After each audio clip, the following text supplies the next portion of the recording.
क्या है बहू, सुबह से घर का काम करती रहती है, फिर ऑफिस जाती है और बच्चों में लगी रहती है। अरे ऑफिस क्यों नहीं छोड़ देती, या फिर घर के लिए कोई नौकरानी रख ले। कैसी बात कर रही है माँ, जानती तो है ना अभी इनके ऊपर कितना लोन है। थोड़ा ही सही मदद कर देती हूँ तो अच्छा लगता है, और अभी उनको मेरे पैसे की जरूरत भी तो है। सुधा चंदर को बचपन से प्यार करती थी। एक ही मोहल्ले में खेल कूद कर बड़े हुए दोनों। जहाँ सुधा संपन्न परिवार से थी तो वहीं चंदर का परिवार आर्थिक परेशानियों से जूझता ही रहा। लेकिन सुधा की जिद के आगे किसी की नहीं चली। सुधा, कल ऑफिस जल्दी जाना है और 2 दिन के लिए गुजरात ऑफिस के काम से भी जाना होगा। अरे कैसी बात कर रहा है बेटा, बहू को अगले महीने बच्चा होने वाला है, इस वक्त तो उसके साथ रहे। अरे कोई बात नहीं ना माँ, उनको जरूरी काम होगा, वरना मेरा चंदर ऐसे वक्त में मुझे छोड़कर कभी नहीं जाता। चंदर सुबह घर से निकलता तो आधी रात को घर में घुसता, वो भी शराब के नशे में। चंदर की माँ उसे खूब समझाती। अरे माँ, देख रही हो ना कितना कर्जा है सर पर, काम करना पड़ता है, दिन रात काम नहीं करूँगा तो घर कैसे चलेगा। अरे लेकिन बहू को भी तो देख लिया कर, इस हालत में भी घर का बाहर का सारा काम करती है। चंदर तो जैसे माँ की बात सुनकर भी अनसुना कर देता है। ऑफिस के बाद चंदर का फोन माँ के पास आता है। माँ, वो ऑफिस के काम से आज रात के लिए पास के शहर के ऑफिस जाना पड़ रहा है, कल सुबह आ जाऊंगा।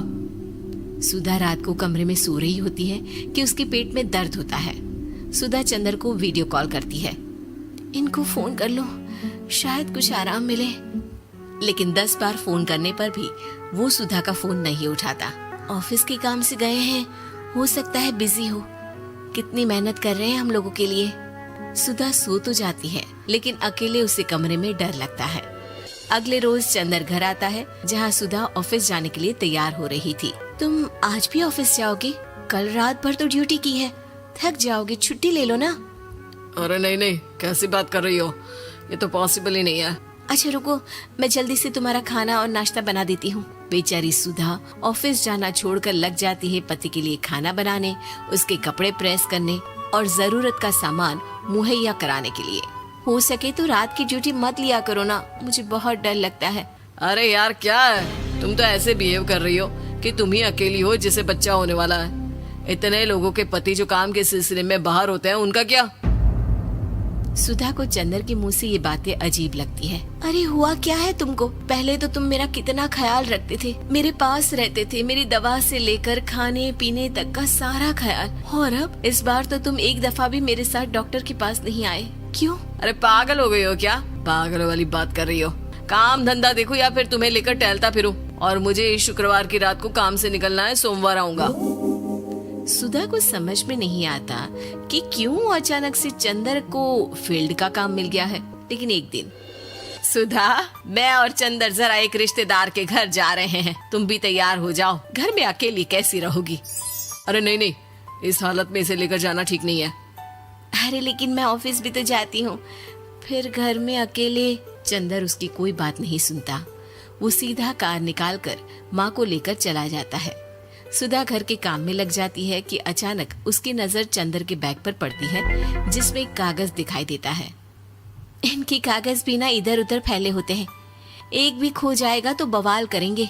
लेकिन जैसे ही सुधा वो कागज खोलकर देखती है तो वो सदमे में आ जाती है। दरअसल वो कागज नहीं, बल्कि चंदर और उसके ऑफिस में काम करने वाली लड़की चांदनी की गोवा की टिकट होती है। सुधा चंदर के बैग को खोलकर देखती है तो उसे होटल के बिल से लेकर महंगे गिफ्ट्स और दूसरे शहरों के टिकट मिलते हैं। सुधा को समझते देर नहीं लगती कि उसका पति किसी और लड़की के साथ है। चंदर के आने पर सुधा उससे बात करती है।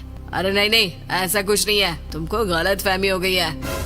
लेकिन जब सुधा के सवाल तीखे हो जाते हैं तो चंदर को अपनी गलती माननी पड़ती है और वो सुधा से माफी मांग लेता है। सुधा फैसला कर लेती है कि वो चंदर को छोड़ देगी। बच्चे और सामान को लेकर वो घर से निकल ही रही होती है कि सास उसे रोकती है। कहाँ जाएगी बेटा, रुक जा।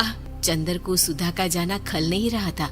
वो झूठे मुंह भी उसे रोकने की कोशिश ही नहीं कर रहा था। सुधा चंदर को देखती है और मायके चली जाती है।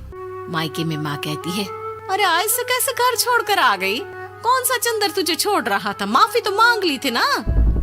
देखो बेटा, बेटी डोली में जाती है और अर्थी में ही निकलती है। पर पापा, मेरा आत्मसम्मान। उसका क्या?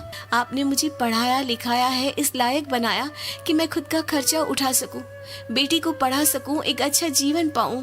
अरे लेकिन पति की जरूरत तो होती है ना सुधा दीदी, और अगर आपको नहीं है तो इस बच्ची का सोचो जो अपने पिता से इस कदर जुड़ी है। आने वाले बच्चे की सोचो जिसके आने से पहले ही आपने पिता का प्यार से दूर करने की सोच ली। सुधा फोन देखती है लेकिन चंदर का कोई कॉल नहीं होता।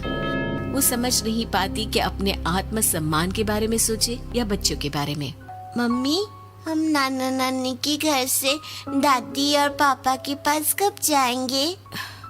नहीं जाएंगे बेटा, अब यहीं रहेंगे। नहीं मम्मी, मैं पापा के पास जाऊंगी।